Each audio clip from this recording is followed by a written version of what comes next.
Hello friends, today in this video I will show you how to insert tick mark or check mark in MS Word. So you can very easily insert this tick mark or check mark in MS Word. So firstly you need to click on insert. Now this last option symbol, just click on it. Now more symbols, and now need to font select this one. You see this one, and type this character code. So character code is this 2705. So you need to type this character code and click on insert.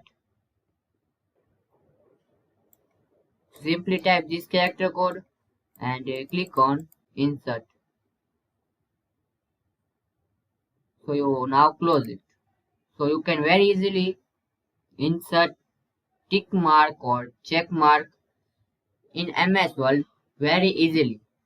So thanks for watching this video. Please comment this video and subscribe this channel for more useful videos.